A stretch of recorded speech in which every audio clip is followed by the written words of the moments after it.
Hello friends, मैं अंकित और आप देख रहे हैं एस एस हैप्पी लर्निंग्स।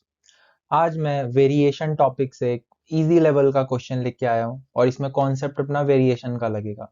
तो सबसे पहले हम ये जान लेते हैं कि वेरिएशन है क्या चीज़। तो वेरिएशन जैसे नाम से पता चल रहा है कि कोई चीज़ किस तरह से वेरी कर रहा है, मतलब किस तरह से चेंज हो रहा है। तो इसमें तीन टाइप का मोस्टली होता है। तो हम स्टेप बाय स्टेप देख लेते हैं उसको, देन क्वेश्चन पे चलेंगे हम लोग। ठीक है। तो पहला होता है हमारा direct variation. Okay.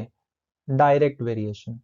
Direct variation में क्या हो जाता है कि कोई चीज अगर बढ़ रही है तो दूसरी चीज भी बढ़ेगी। जैसे ए अगर जो है वो अगर डायरेक्टली वेरी करता है बी के साथ में, तो अगर बी अगर हमारा इंक्रीज होगा तो ए भी इंक्रीज हो जाएगा।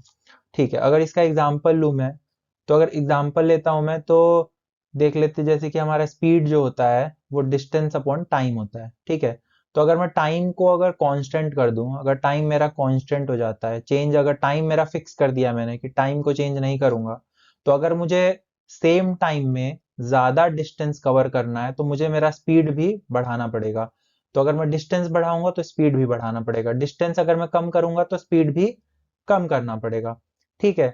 क्योंकि टाइम मैंने फिक्स कर दिया है, तो इस तरह से ये डायरेक्ट वेरिएशन हो जाता है। ठीक है।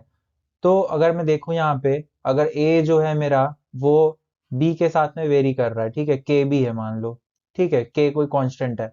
तो अगर मैंने क्या कर दिया, अगर मैंने बी को 2 कर दिया तो ए जो हो जाएगा के 2 हो जाएगा।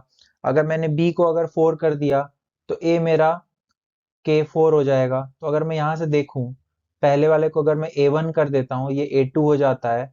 तो अगर मैं देखूं तो यहाँ पे मेरा 2 इंटू के 2 हो जा रहा है, 2 इंटू के 2 हो जा रहा है। तो के 2 मेरा किसके इक्वल है, ए 1 के इक्वल है।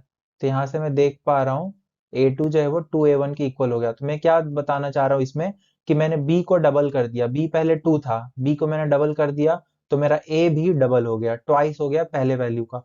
तो ये मेरा डायरेक्ट वेरिएशन होता है। ठीक है। अभी दूसरा देख लेते हैं, indirect variation. Indirect variation. Okay.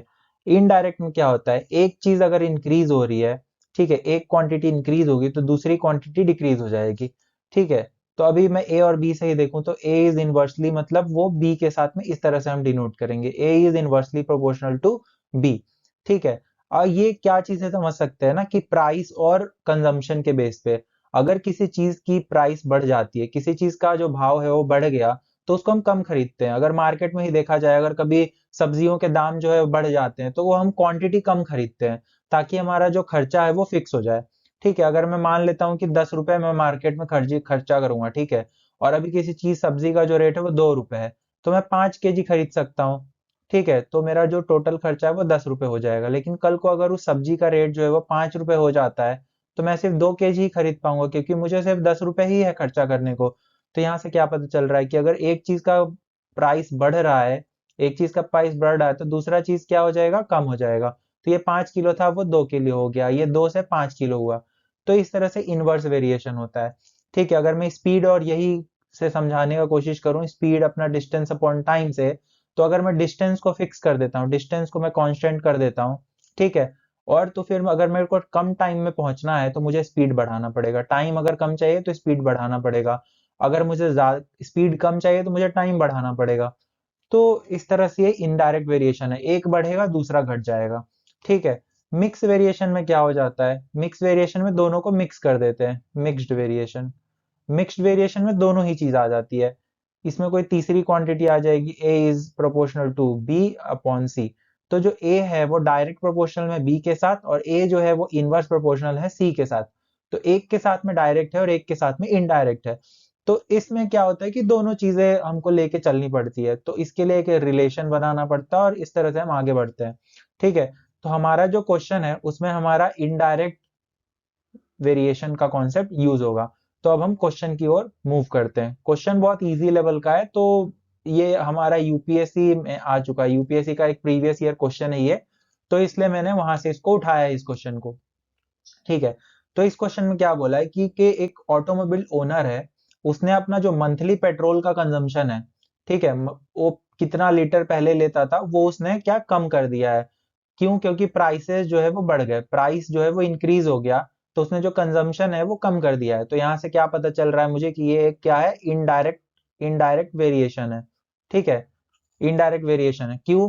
क्योंकि किसी चीज का जो प्राइस है, ठीक है, प्राइस और कितना मैंने खरीदा लीटर, ठीक है, इससे मेरा क्या मिलता है, एक्सपेंस, कितना मेरा खर्चा हुआ।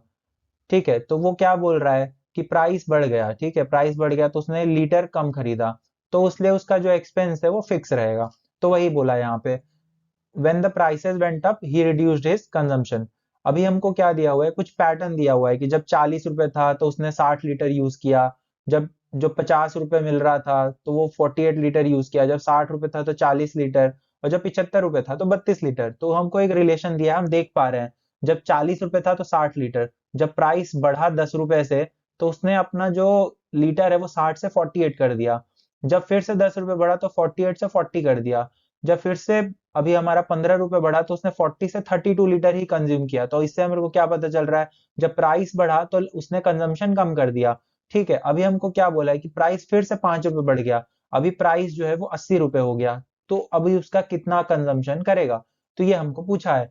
तो इसमें सिंपल है कि अपना जो प्राइस है, प्राइस पर लीटर, ठीक है, 1 लीटर खरीदने में उसको कितना खर्चा आ रहा है, इनटू वो कितना कंज्यूम कर रहा है, इनटू कंजम्पशन, ठीक है, into consumption is equals to उसका टोटल खर्चा, टोटल कॉस्ट।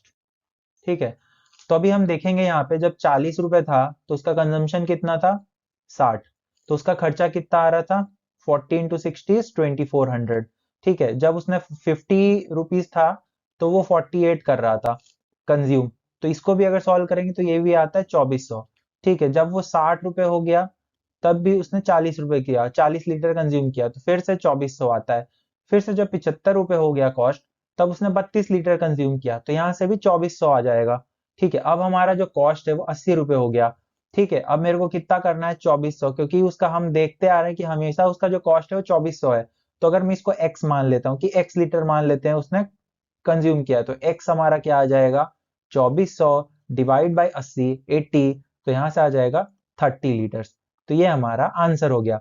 तो इस तरह से क्वेश्चन को सॉल्व करते हैं। हमेशा हमको ये याद रखना है कि जो प्राइस है 1 लीटर का, प्राइस है 1 किलो सामान का, प्राइस है 1 किलो सब्जी का, ठीक है, उतना और कितना खरीद सकता है, क्योंकि कॉस्ट मेरा फिक्स है। कई बार क्या होता है, कॉस्ट फिक्स नहीं होता है तो हमारा कंजम्पशन फिक्स कर देते हैं, तो कई बार क्या होता है, प्राइस और टोटल कॉस्ट वेरी करने, मतलब प्रोपोर्शन में आ जाता है, तो डायरेक्ट प्रोपोर्शन का भी क्वेश्चन बन सकता है, वेरिएशन का।